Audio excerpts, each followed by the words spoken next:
falar de agronegócio porque a perspectiva é de crescimento e maior investimento no agronegócio aqui em Paranaíba. Pois é, Paranaíba vive uma mudança na sua economia rural. De uma das principais bacias leiteiras do estado e rebanho de bovinos ultrapassando as 448 mil cabeças de gado, conforme dados do IBGE, o Instituto Brasileiro de Geografia e Estatística, o plantio de oleaginosas está ganhando cada vez mais espaço aqui na agricultura do município. Ainda que pequeno, já são mais de 5 mil hectares de soja plantada, além do amendoim, que vem ganhando espaço com 200 hectares plantados, e cana-de-açúcar, que atualmente ocupa 10 mil hectares. Paranaíba tem aproximadamente 540 mil hectares de área, sendo 70% dela ocupada por pastagens em sua grande parte.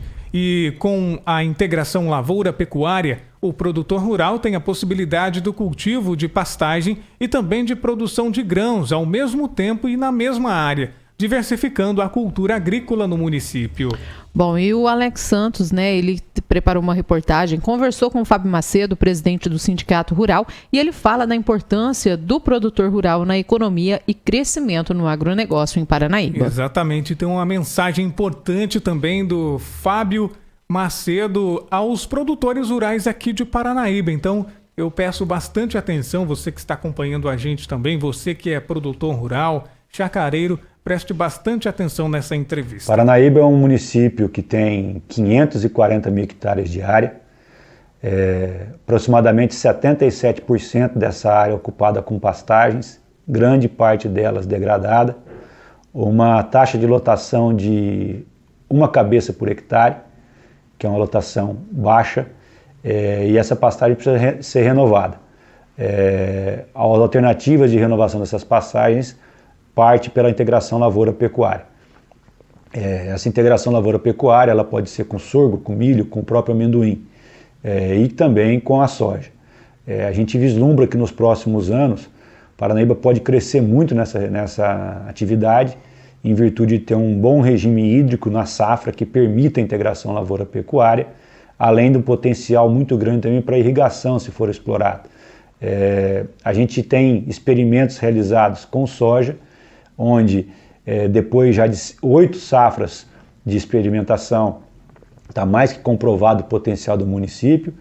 Já tem algumas variedades já que despontam como as mais adequadas para a nossa região. Nós já temos uma área de soja, ainda que pequena em relação ao estado, mas começa a se manifestar no município de aproximadamente 5 mil hectares, podendo crescer muito. O amendoim é uma cultura que vem chegando também com uma área muito pequenininha ainda, de 200 hectares, mas também com um grande potencial de crescimento. E eu acredito que caso a integração lavoura-pecuária seja explorada pelos produtores rurais, o município pode crescer muito. O PIB de Paranaíba no ano de 2018 ele foi estimado em 1 bilhão e 400 milhões, e quando a gente compara alguns outros municípios que empregam a agricultura com mais força, esse número pode ser facilmente alcançar 3 bilhões de reais. Então a gente fala que se o produtor rural acreditar e fizer a parte dele, a gente pode dobrar o PIB de Paranaíba em um curto espaço de tempo.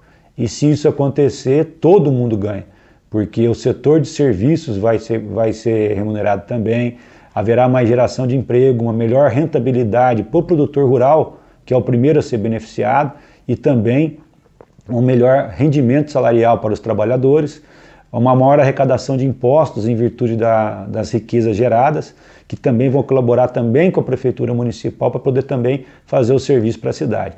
Eu acho que o produtor rural tem um grande potencial, está adormecido, mas ele precisa reconhecer essa possibilidade que ele tem de crescimento e de colaboração para o desenvolvimento do município. Fábio, economicamente, já é percebido algum impacto financeiro aqui na nossa cidade e também o que esperar financeiramente em termos de valores? Eu acho que é o seguinte, o primeiro impacto que a gente tem é que a gente começa a ver alguns maquinários circulando na região que a gente não via antigamente. A gente começa a ver colheitadeira, que a gente não via, trabalhando em áreas. A gente começa a ver com mais frequência plantadeiras em oficinas que a gente também não via, pulverizadores trabalhando, distribuidores de calcário, de gesso, caminhões fazendo frete para produtos agrícolas que a gente não enxergava antes. Isso é apenas um começo. Como eu te disse, são apenas 5 mil hectares de soja no município de 540 mil, 1% da área apenas. A gente precisa que isso cresça. A própria cana-de-açúcar, que tem perto dos seus 10 mil hectares, o dobro da área de soja, mas a gente já vê com maior frequência o maquinário da própria cana. E se a soja crescer bastante no nosso município, a frequência que a gente vai ver isso na região e o impacto vai ser muito maior. E aí os números vão se crescendo numa velocidade tremenda. A gente fala que 1 hectare de soja, ele dá uma receita aproximada de quase 10 mil reais por hectare de receita. Você imagina um município, se ele tiver 100 mil hectares de soja, nós estamos falando já de 1 bilhão de receita injetada, e aí que a coisa começa a girar. E 100 mil hectares parece muito chão, mas nós temos que lembrar que o nosso município tem 540 mil hectares, tem muito mais chão do que isso. E nunca nós estamos falando de abandonar a pecuária, é integração lavoura-pecuária. O gado sempre vai existir, pelo contrário, ele vai ser até potencializado pela agricultura.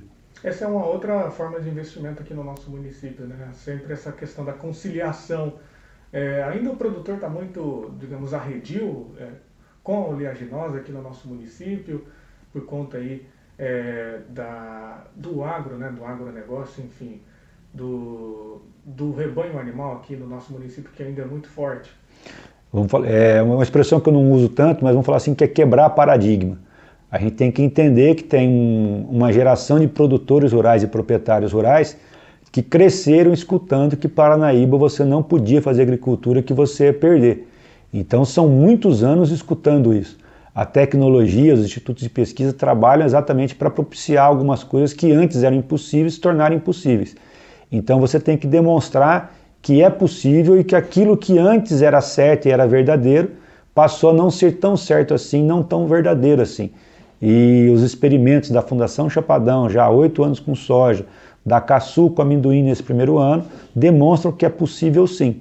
E que aquilo que antes era inimaginável torna-se uma possibilidade, uma realidade, desde que você trabalhe corretamente, com assistência técnica e assim por diante. Então o que a gente precisa é demonstrar para esse produtor rural, arredio ainda, que aquilo que ele está escutando agora não é uma informação incorreta. Ela é real e pode fazer com que ele alcance novas rentabilidades e volte a vislumbrar a propriedade rural como uma fonte de renda possível, e aí a gente inverte o ciclo. Em vez de a gente não invisto porque não me dá retorno e como não dá retorno eu não invisto, para um novo ciclo que é invisto porque me dá retorno e como me dá retorno eu reinvisto. Então você troca o ciclo da pobreza, digamos assim, para o ciclo da riqueza, que é do progresso, do desenvolvimento. É interessante destacar também que agora a região da Costa Leste é uma nova fronteira agrícola já, né? Exatamente. E a gente ainda tem uma outra possibilidade, que às vezes outros municípios não possuem. A gente está nas margens do lago de Ilha Solteira, então a gente tem uma quantidade de água tremenda. A irrigação ela é muito pouco explorada no nosso município. No regime hídrico que a gente tem, a safra é possível fazer agricultura, mas a safrinha ela será pecuária, uma vez que a gente tem pouco volume de chuvas após o mês de março, que inviabiliza a agricultura nessa segunda safra. Mas se essa propriedade estiver localizada numa região que é possível irrigar, e já que água a gente tem, você pode intensificar ainda mais a propriedade e aí sim tornar isso aqui um grande novo celeiro agrícola para o estado e para o país. Eu queria aproveitar a oportunidade, Alex, para o produtor rural que nos escuta nesse momento, proprietário rural, para que ele reflita no papel que ele tem no desenvolvimento do município. Muitas vezes a gente reclama de governos municipais, estaduais, federais, que o município não cresce, mas a gente não pode depender apenas deles. Eu acho que a gente tem um papel fundamental no desenvolvimento do município. O agro ele tem uma força muito grande, o produtor rural ele é o dono da sua propriedade. Se ele tiver a intenção, a possibilidade de investir, de partir para uma integração lavoura-pecuária, ele pode contribuir muito para o desenvolvimento do município. O primeiro e maior beneficiado vai ser ele mesmo. tá? Com um aumento de rentabilidade por hectare, de poder de ganho, e automaticamente ele vai começar a fazer a economia do município girar. Isso a gente percebe que acontece muito em municípios onde a integração e a agricultura estão presentes. Na mesma maneira que o PIB do agronegócio aumenta, automaticamente aumenta o PIB do setor de serviços. E os dois setores são tributados. Automaticamente aumenta a arrecadação de impostos por parte do governo municipal, os repasses dos governos estaduais e federais e contribui também para o desenvolvimento da cidade. Então eu gostaria de convocar o produtor rural para que ele reflita, reveja seus conceitos, se informe, porque ele tem uma possibilidade de alcançar, talvez ele não imaginava, e o principal beneficiado é ele, e logo depois ele contribui muito para o desenvolvimento do município. Então é essa a mensagem que eu gostaria de deixar para que o produtor reflita e assuma esse compromisso também de colaborar para o desenvolvimento. A sua cultura.